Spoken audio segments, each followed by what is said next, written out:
we get to the end of Mountain Straight here, we'll just get a feel for what the front tyre temperature looks like when he first turns it in. Shadows on the road. Gravity helps the stopping at the end of Mountain Straight. It's narrow.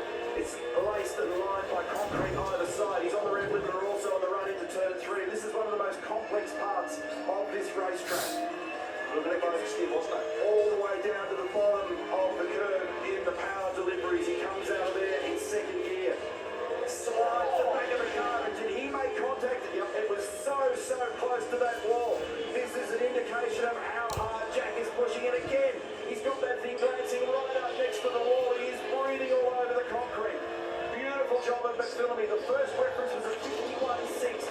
He's about 0.2 of a second away from Stanaway at the first reference. We're about to get an understanding of what he looks like when he comes off Forest Elbow. He has been 100% committed in that fast section at the top of the hill. There was no margin at Solomon Park. There was no margin at Reed Park. There's no margin on the way out the Forest Elbow over. He's done a 33.72 in the second sector across the top of the hill. That's about 3/10 slower than Anton Di Pasquale, who just set that magenta number a few moments ago. On a corner, in the background, there's a bit of tailwind involved in getting through here at the moment. He's got it stopped nice and squarely down here, back to second gear. Doesn't take any curving on the left-hand side of the road and scoots out the other side with no evidence of sliding whatsoever. LeBron, it's a nice, tidy-looking lap. And remembering that he did a high 5 in the Boost Mobile quality to get in. What's it going to look like? P2 so far, 2 minutes 6.1827. And he's a quarter of a second away from Stanaway, who set a benchmark that's going to take a little bit of meeting for a while. Absolutely. Have a look at the commitment up under the tree. Check this out. It's 170 odd kilometres an hour. He slides it up on the curb at just the bottom of the wheel. Andre Heimgartner's achieved some pretty cool things in his career, including a home win this year in New Zealand, but this is the first time he's had the mountain to himself in this shootout. First time in 10 years, and in qualifying yesterday, he was absolutely electric on the radio when he knew that he'd done enough. Have a listen to what he had to say. Red flag, so we're in break 10 to 12 again. Yes, good work, oh, you know, it's been 10 years of that.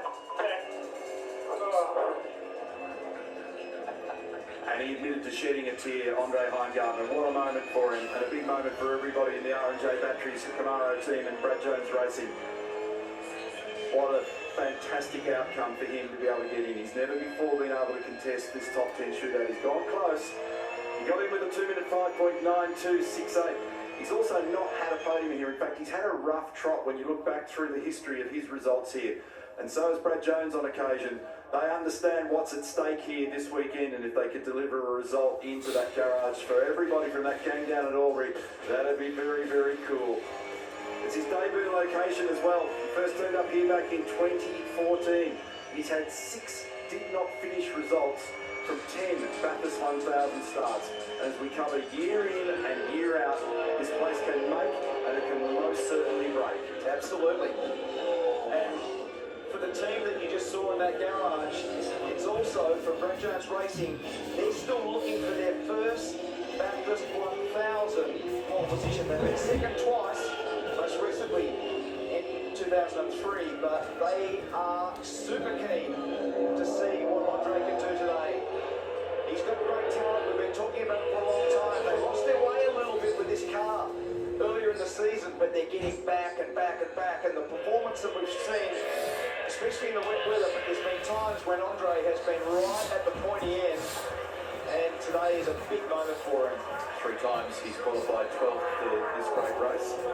Is he going to be get another driver name added to the list of mobile pole sitters in 2024? An outstanding drive from him in New Zealand earlier in the year, when we took our maiden voyage to Tokyo in the most ordinary of conditions, and the pressure that he sustained in that drive to bring home that victory was totally outstanding. He gets his lap underway now.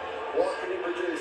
A special moment with 100% concentration, trying to exploit every last millimetre. He's run wide at turn 1 and he's blown it. He's blown it, unfortunately, and crossed the gravel. What a crying shame. They want him to press on. Too much into enthusiasm into the first turn. There'd be a little bit of tailwind in there as well. And unfortunately for Andre Heimgartner, he's outbraked himself into the gravel. And the look on Bradley Jones' face said it all. And it is so easy to do that the difference between being super committed and making that corner and just being slightly over, especially with that heavy tailwind down pit straight where the car will be doing 3, 4, 5 kilometres an hour faster than normal. And on a green tyre, so I haven't really made reference at all so far through the Boost Mobile Top 10 shootout about what tyres they're on, because everyone's got enough of the brand new hard Dunlop compound tyre.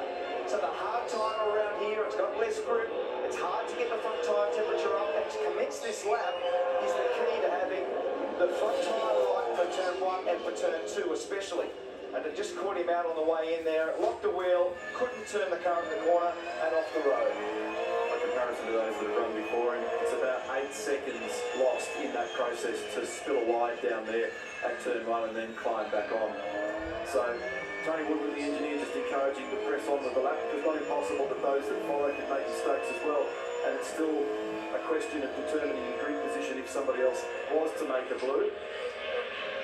So he's done a 34.4 over the top of the hill. He's a second away from the peak number achieved by Isang Africana. And he'll be heartbroken with that one. But he is in the top 10. Driving this weekend with Declan Fraser. Former full-time driver with Tickford. And so Tony's just encouraging him to keep pressing on with this lap, keep the pace up. Every 10th is going to matter. And we've seen drivers in the past on multiple making mistakes in the shootout. So in the end, he's done a 15-1, and that was a costly moment for him down at turn 1, a 9-second drop. Gee, I feel sorry for him with that. It's so close between being right on it and doing a great job. Hey Andre, 9 points adrift at the moment. He put a lot of effort in that previous practice session to trimming this car to try and get it to his liking.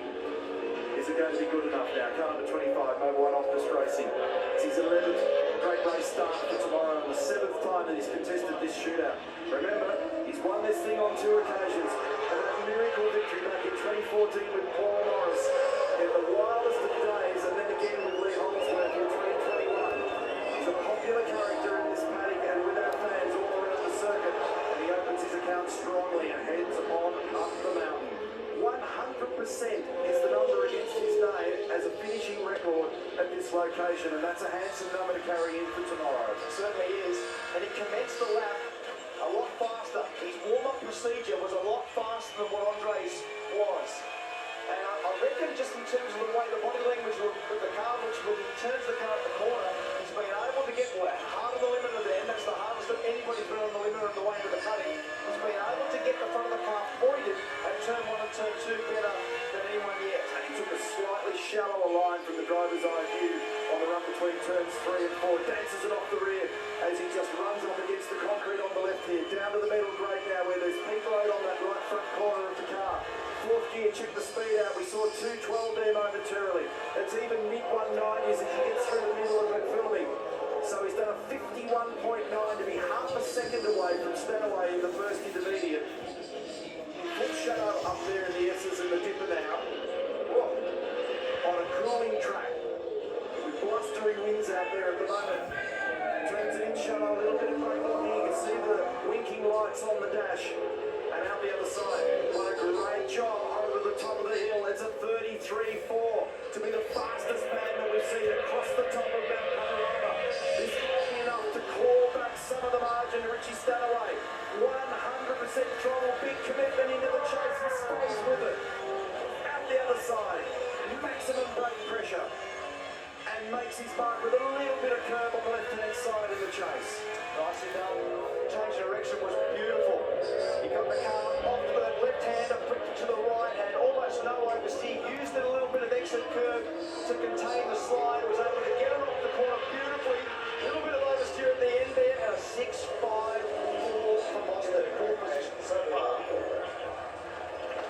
beats the Repco Supercars Championship by 189 points. And it was a perfect score at Sandown a couple of weeks ago in the Brains Trust.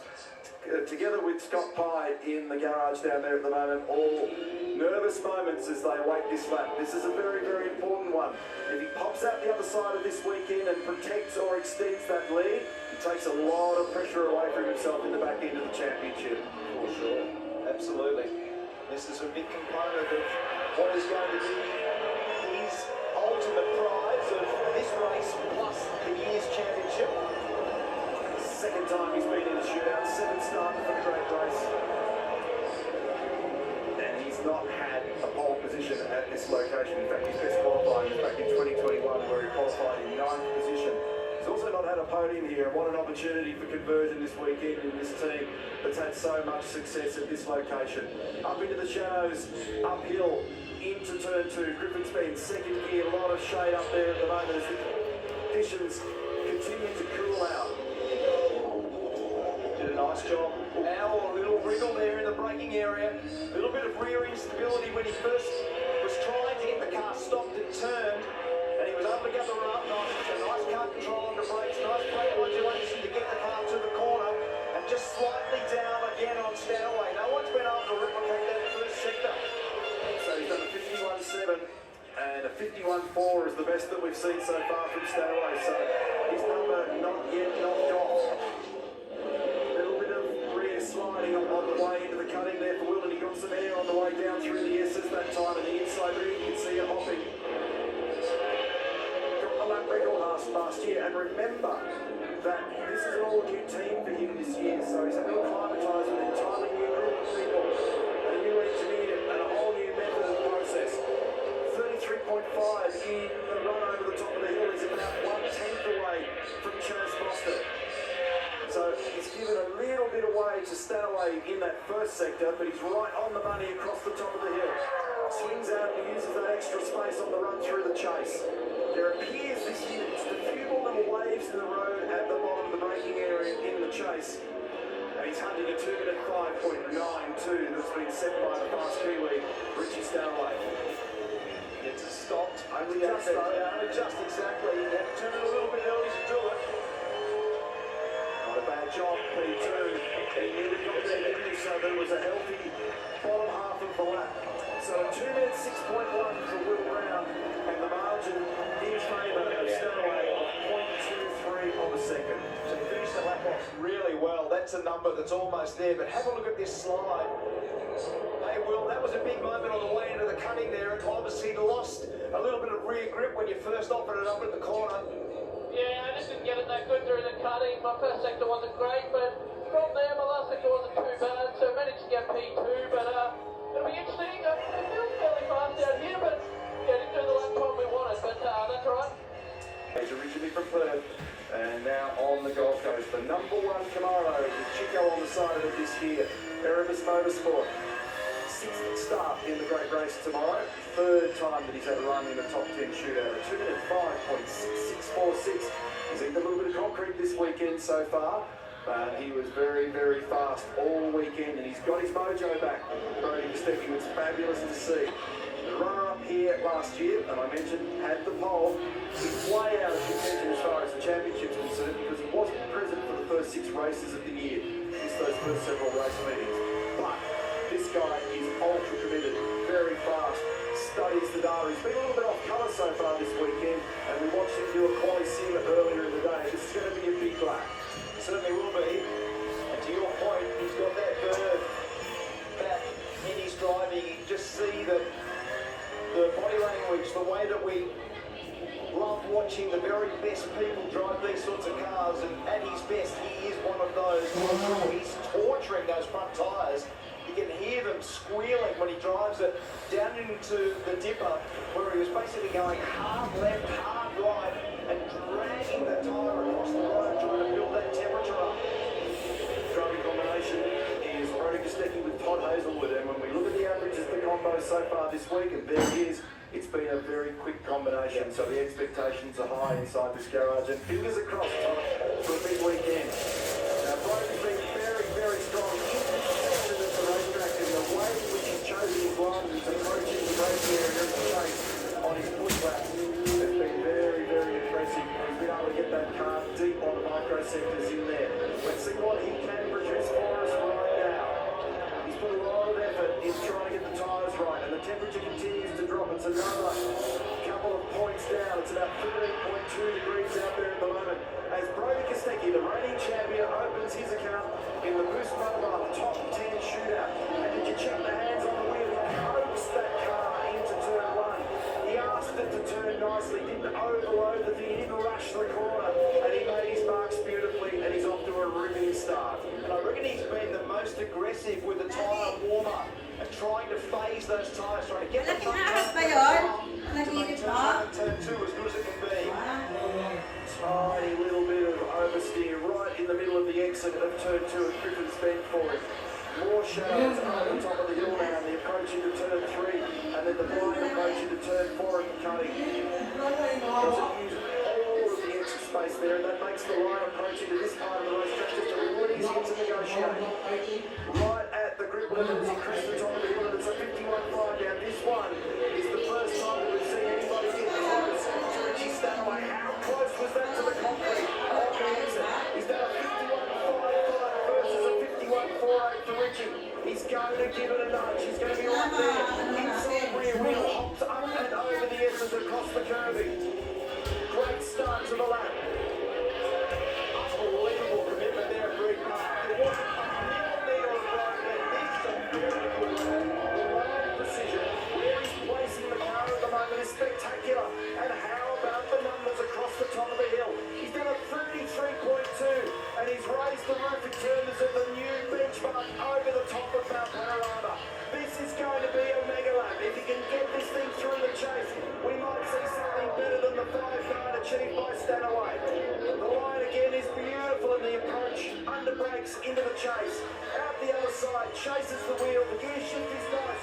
No space to the left of the car.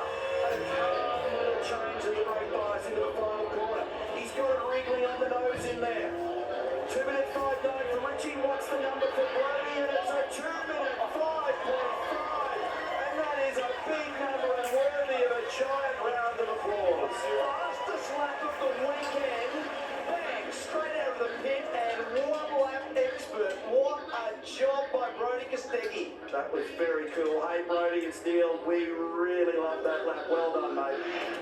Yeah, thanks guys. Yeah, I had to do a tyre migration that one, so chuttering my teeth down Conrod Straight there, but yeah, we'll see if it holds up. Well, it's a great start. You've got 0.41 margin over Richie at the moment. Wishing you all the best for tomorrow. Thanks guys, cheers. But remember, his lap yesterday got aborted because of the red flag that come out. He would have done a 5.3 or a 5.4. So this man has the potential to do a similar time to what Brody Kostecki just put in place. We didn't get to see it. It was foiled by the red flag. Now there's an opportunity for redemption. Hasn't had a podium here. On a P5 back in 2022. Front row last year. He's got it nicely up in the braking area. Tucked in at the apex of turn two. Goes third gear nice and easy early. No sliding. This is a cool part of the racetrack and he's dragged it up there nicely in third gear.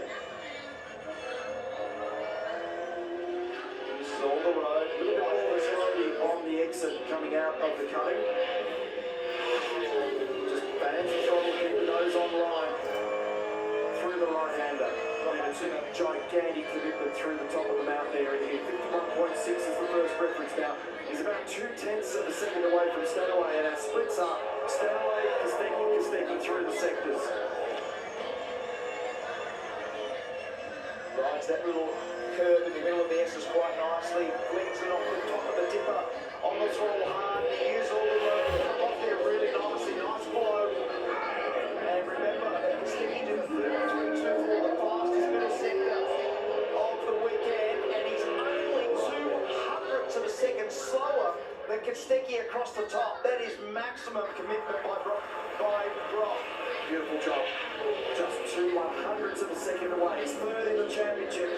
Big weekend for him. Great opportunity to close down the margins to the leaders in the series this weekend. So he's lit things up across the top of the hill. Those numbers are really, really encouraging. He's only given about a 10.5, 2 tenths away in the first split. So he might be on the road to redemption here. through sectors 2 and 3.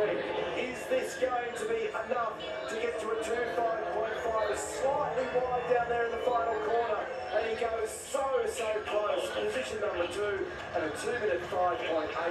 0.3 of a second away. Great job.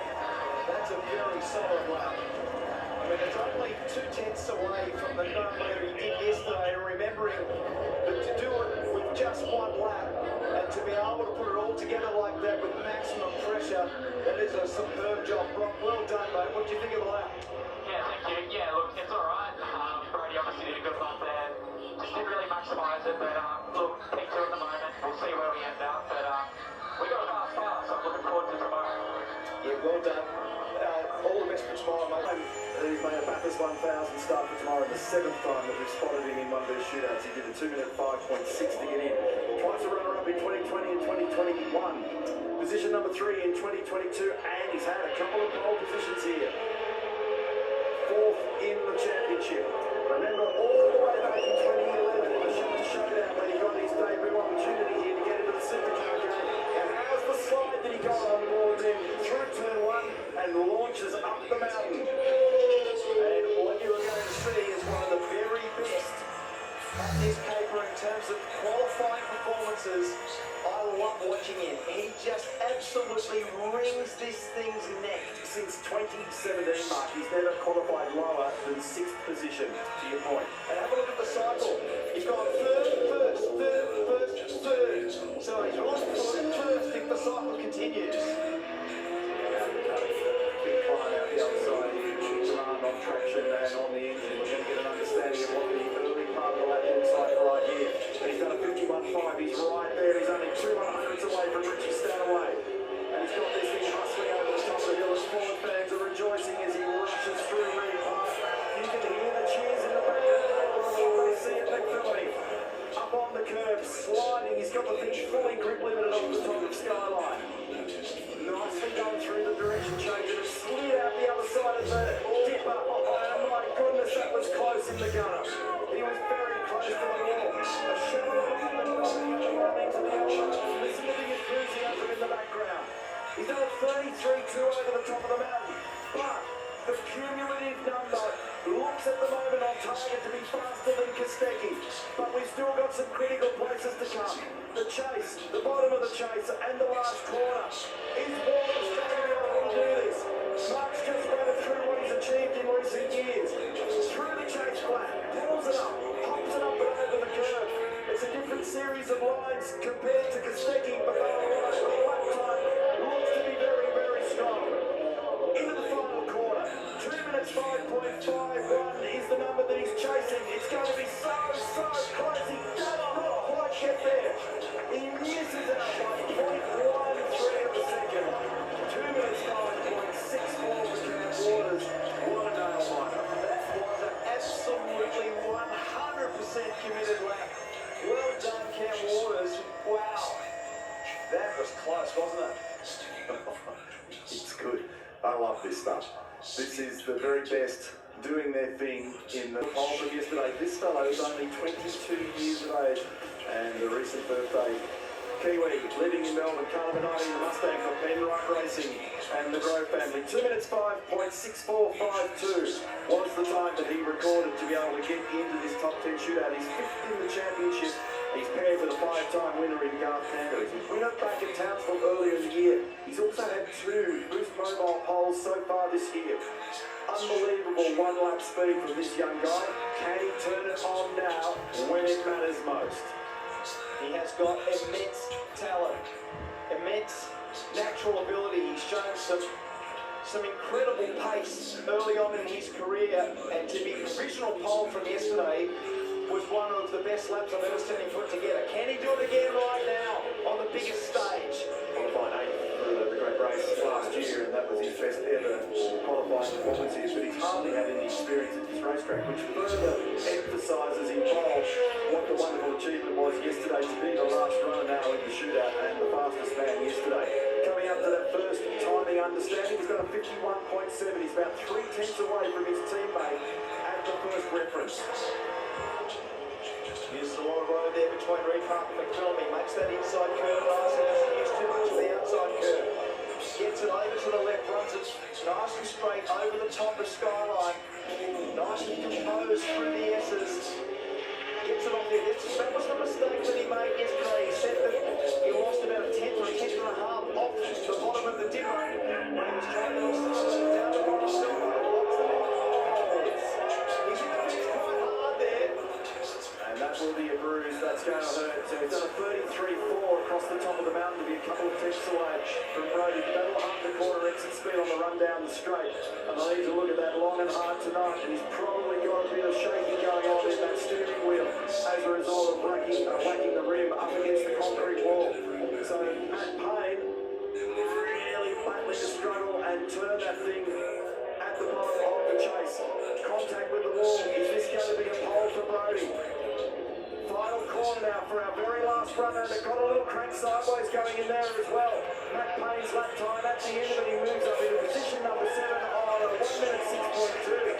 Brody Kostecki has the pole at Bathurst for 2024.